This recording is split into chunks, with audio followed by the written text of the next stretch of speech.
ন্যূনতম মজুরি এই কথাটা আসলে আমরা অনেক শুনছি।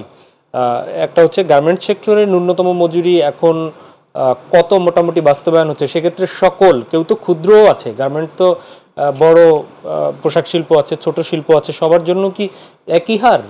আর হচ্ছে সব মালিকের তো ব্যবসার অবস্থা একই হওয়ার কথা না। সেক্ষেত্রে আপনি সরকার যদি একই রকম মানদণ্ড নির্ধারণ করে দেয়, সেটি আসলে ওই মালিক আদায় কতটা করতে পারবে কিংবা সে করতে বাধ্য কতটা, সেটি একটু ক্লিয়ার করবেন। পোশাক খাতের জন্য যেহেতু একটা মজুরি বোর্ড আছে এবং এটা একটা আইনে স্বীকৃত একটা পেশা, তো সে কারণে এটা শ্রম আইন অনুযায়ী চলবে, এটাই আমরা আশা করি। এবং এখানে মানে গার্মেন্টস প্রতিষ্ঠান যে করবে সেই আইন মেনেই করতে হবে। জি, তো সেখানে মজুরি বোর্ডের মাধ্যমেই গত 2023 সালে 12,500 টাকা হয়, যদিও সেখানে অনেক রকম দাবি ছিল।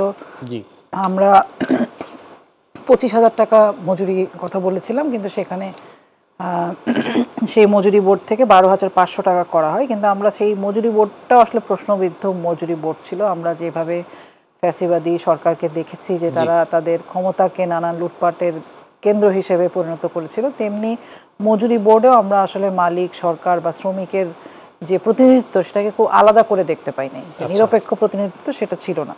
তো সেখানে 12,500 টাকা বর্তমান সময়ে একজন শ্রমিকের পক্ষে আসলে 12,500 টাকায় চলা খুবই কঠিন। এবং আপনি জানেন যে বাজারে জিনিসপত্রের দাম কীরকম হয়েছে। এবং আতিক ভাইও যেটা বললেন যে আমাদের 18 দফার কথা, যখন 5ই আগস্ট 12,500টা হচ্ছে একদম যিনি ঢুকবেন তার তার মজুরি, ন্যূনতম মজুরি, কিন্তু পরবর্তীতে গ্রেডগুলো অনুযায়ী মজুরি থাকে, কিন্তু এইটা দিয়ে শ্রমিকদের চলে না, ফলে শ্রমিকদের ওভারটাইম করতে হয়। ওভারটাইমটা কিন্তু বেতন না। ওভারটাইমটা যখন আমি করি, আবার বেশিরভাগ শ্রমিক নির্ভর করে ওভারটাইমের উপরে, কারণ তার যেই বেতন সেই বেতন দিয়ে সে চলতে পারে না, এবং অস্বাভাবিক ওভারটাইম করার ফলে তারা নানান রকমভাবে নানান রোগেও আক্রান্ত হয়।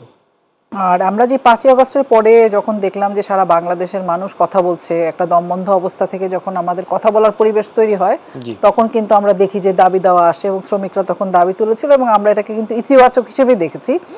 এবং সেই সময় 18 দফার কথা যেটা আতিক ভাই বললেন, সেখানে কিন্তু অনেকগুলো দাবি ছিল, যেমন রেশনিং এর একটা দাবি ছিল, যে যতক্ষণ পর্যন্ত মজুরি না বাড়ছে আমরা কিভাবে আসলে শ্রমিকদের এই অসহনীয় অবস্থাটা পরিবর্তনের ক্ষেত্রে রাষ্ট্র ভূমিকা রাখতে পারে।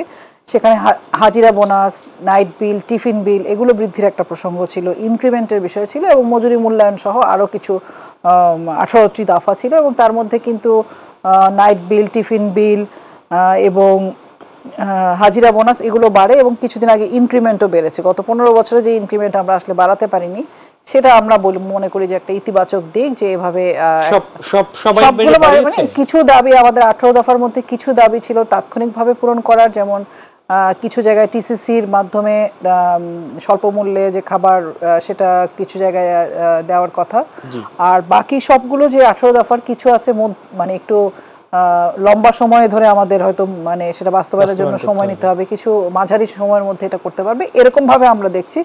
তো মজুরি মূল্যায়নটাও আমরা আশা করছি যে এই বিষয়ে সরকার একটা ঘোষণা দেবেন, যে আসলে যে মজুরি সেটাতে যেহেতু চলছে না, সেই কারণেই কিন্তু শ্রমিকরা তখন কথা বলছিলেন। বা এখনো যদি ধরেন কালকে কোনো কারখানার শ্রমিক যদি নামে, আমরা চট করে কিন্তু শ্রমিককে অভিযুক্ত করতে পারবো না। যদি সে দেখা যায় যে সে বেতনটা পাচ্ছে না বা বোনাসটা পাচ্ছে না, তখনই কিন্তু শ্রমিক বাধ্য হয় নামতে। ফলে এইটা একটা ব্যাপার। আর এখন গণঅভ্যুত্থান পরবর্তী সময়টাকে আমরা অন্য যে কোনো সময় দেশে যে পরিস্থিতিতে আমরা দেখতাম শ্রমিকরা মাঠে নামতো, বাধ্য হতো, সেটার সাথে আমরা একইভাবে দেখি না। আমরা গণঅভ্যুত্থান পরবর্তী সময়কে আমরা যে একই সাথে যেমন করে একটা শ্রমিক এবং জনগণের একটা আকাঙ্ক্ষার জায়গাকে দেখি, যে তারা একটা আকাঙ্ক্ষা আছে যে এই নতুন বাংলাদেশে হয়তো তারা মর্যাদা নিয়ে বাঁচতে পারবে।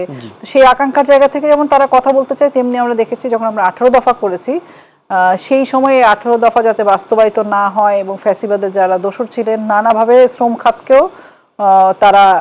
খাতকেও যে শ্রমিকদের যে দাবি দেওয়া সেগুলো বাস্তবায়নের জন্য যে সময় বা বাস্তবায়নের যে প্রক্রিয়া, সেই প্রক্রিয়া থেকে শ্রমিকদের মনোযোগকে ভিন্ন খাতে প্রভাবিত করা, এবং শ্রম খাতকেও এই যে গণঅভ্যুত্থানের যে অর্জন, সেই অর্জনটাকে নস্যাৎ করার জন্য নানান রকম চেষ্টা আমরা দেখেছি। কিন্তু আমরা চাই যে শ্রমিকরা সচেতন হবেন এবং তারা তাদের যে অধিকারের প্রশ্ন সেগুলো সম্পর্কে তাদের বোঝাপড়া করবেন, এবং কোনো রকম ফাঁদে পা না দিয়ে তাদের দাবি যেগুলো সেগুলো যাতে বাস্তবায়ন করতে রাষ্ট্র ভূমিকা নেয় এবং মালিক পক্ষ ভূমিকা রাখেন। কারণ আমরা নতুন যে মালিক পক্ষ, ধরেন মালিক পক্ষরাও তো কয়েক জেনারেশন, আমরা কিন্তু তাদের কাছেও আশা করি যে এই নতুন প্রজন্মের যে উদ্যোক্তারা আছেন তারা নতুন করে আমাদের এই শ্রমিকদের সাথে সম্পর্কটা নতুন করে আমরা দেখতে চাই।